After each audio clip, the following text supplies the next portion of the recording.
इसी तरह चौथा जो स्पर्म किलर है वो है स्टेरॉइड्स का इस्तेमाल। जिम करते हैं वहां पे जो लोग एनाबॉलिक स्टेरॉइड्स लेते हैं, स्टेरॉइड्स बेसिकली स्पर्म किलर्स, जो हमारी रिपोर्ट के अंदर डेड स्पर्म आ रहे होते हैं, तो उसकी क्या वजूहात होती हैं, कुछ ऐसी चीजें जिन्हें स्पर्म किलर कहा जा सकता है, उन पर बात करूंगा। उससे पहले चैनल सब्सक्राइब कर लें, वीडियो को लाइक और शेयर कर लें। सबसे पहला जो स्पर्म किलर है वो है स्ट्रेस। जब आप ऑक्सीडेटिव स्ट्रेस ले रहे होते हैं, फ्री रेडिकल्स बॉडी के अंदर बढ़ते हैं, तो वो हमारे स्पर्म को मुतासर करते हैं। और इस सूरत हाल में होम्योपैथी के अंदर बड़ी अच्छी इसकी मैनेजमेंट है। इसके लिए लाइकोपोडियम यूज हो सकता है, एसिडफॉस है, इसके अलावा स्टेफिसाइगेरिया है, और भी बहुत सारी मेडिसिन है। किसी भी मेडिसिन को अपने पर्सनल रिकमेंडेशन नहीं समझना, हमेशा डॉक्टर के मशवरे से मेडिसिन यूज करनी है। सेकेंडली जो दूसरा स्पर्म किलर है वो आ जाता है हिस्ट्री ऑफ मलेरिया। अगर आपकी हिस्ट्री के अंदर मलेरिया हुआ है कभी और उसका ट्रीटमेंट हुआ है, तो ये स्पर्म किलर है। एंटी मलेरिया जो ड्रग्स यूज हुई होती हैं उनका भी इफेक्ट जो है वो डायरेक्ट होता है इन पे, स्पर्म पे, क्वालिटी ऑफ स्पर्म पे। तो ये भी मलेरिया की अगर हिस्ट्री है और उसके बाद, मलेरिया के बाद, उसके इलाज के बाद आप अपनी हेल्थ में कोई मुस्तकिल तब्दीली महसूस करते हैं कि उसके बाद से I am not feeling well, या इस तरह की कोई सिचुएशन है, या उसके बाद से मेरा खराब रहना शुरू हो गया, या उसके बाद जलन शुरू हो गई, हार्ट बर्न शुरू हो गया, या उस कॉन्स्टिपेशन शुरू हो गई, कोई भी चीज़ जो आपको मलेरिया के बाद मुस्तकिल रहना शुरू हो गई, मुस्तकिल तौर पे वजन जो है वो कम हो गया, तो ऐसी कोई भी सिचुएशन है तो ये स्पर्म को डेड करने की तरफ लेके जा सकती है।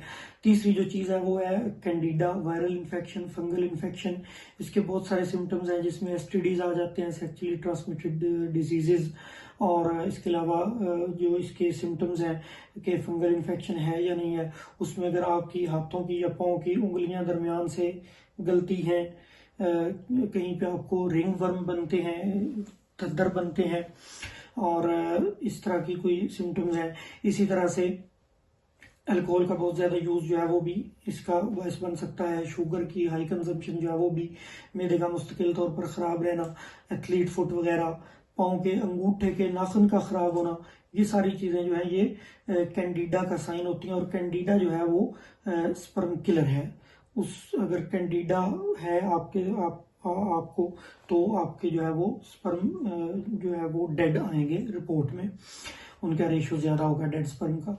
इसी तरह चौथा जो स्पर्म किलर है वो है स्टेरॉइड्स का इस्तेमाल। जिम करते हैं वहां पे जो लोग एनाबॉलिक स्टेरॉइड्स लेते हैं, स्टेरॉइड्स बेसिकली सिंथेटिक हार्मोन्स होते हैं जो आपकी बॉडी के अंदर से कुछ एक्स्ट्रा काम करवाते हैं जो आपके वजूद से। तो फिर वो वजूद जो है वो मुस्तकिल तौर पर जो है वो डीएक्टिवेट हो जाते हैं, या उनको वो मुतासर हो जाते हैं। तो इस तरह से जो है वो आपकी स्पर्म की किलिंग का बायस बनता है। इसी तरह अगर आपकी हिस्ट्री के अंदर अस्थमा रहा है, दमा या गाउट, गंठिया जोड़ों का दर्द रहा है, तो इस सूरत में 99% श्योरिटी है कि आप कोई ना कोई स्टेरॉइडल मेडिसिन यूज कर चुके हैं। तो स्टेरॉइडल मेडिसिन अगर यूज हुई है तो वो भी स्पर्म किलिंग की तरफ लेके जा सकती हैं।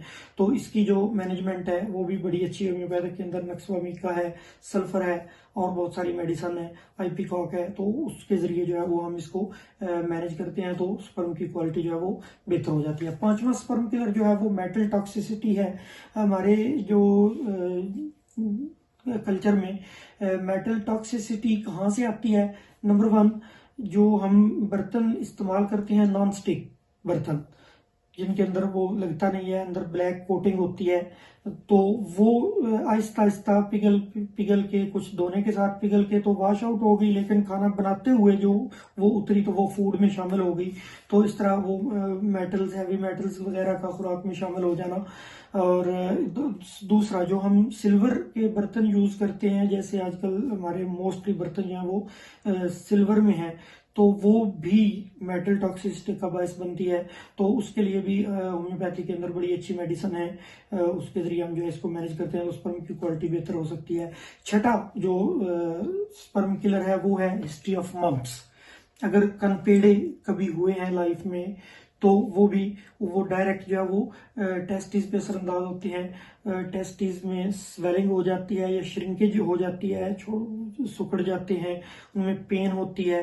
तो या वैसे अगर कोई टेस्टिस ट्रॉमा है, कोई स्पोर्ट्स इंजरी है, टेस्टिस मुतासर हुए हैं, तो उस वजह से भी जो है वो स्पर्म डेड होते हैं, जो उनके अंदर पस आ जाती है। तो इसके लिए भी बड़ी अच्छी मेडिसिन है, जिनमें पल्सटीला है और भी बड़ी अच्छी मेडिसिन है। किसी भी मेडिसिन को जो है वो अपने पर्सनल रिकमेंडेशन नहीं समझना, डॉक्टर के मशवरे के बगैर नहीं यूज करनी। सातवां जो स्पर्म किलर है वो वेरिकोसील है। वेन्स ब्लॉक हो जाती हैं टेस्टिस की, जहां से टेस्टिस से स्पर्म बन के निकल के ऊपर आके स्टोर होते हैं, तो वो वेन्स जो है वो ब्लॉक हो जाती हैं। तो इसके लिए भी बड़ी अच्छी मेडिसिन है, जिनके अंदर जो है वो पल्सटीला है, फेरमेट है। तो ये इन मेडिसिन से बड़ा अच्छा जो है ना वो इसका इलाज हो सकता है। प्लम्बामेट बड़ी अच्छी मेडिसिन है, वेरिकोसील को ओपन कर देती है। तो किसी भी ऐसी सिचुएशन में अपने करीबी होम्योपैथिक डॉक्टर से मशवरा करके तो वो मेडिसिन यूज करें। इंशाल्लाह बहुत जल्द आपकी स्पर्म की क्वालिटी भी और क्वांटिटी भी बेहतर हो जाएगी।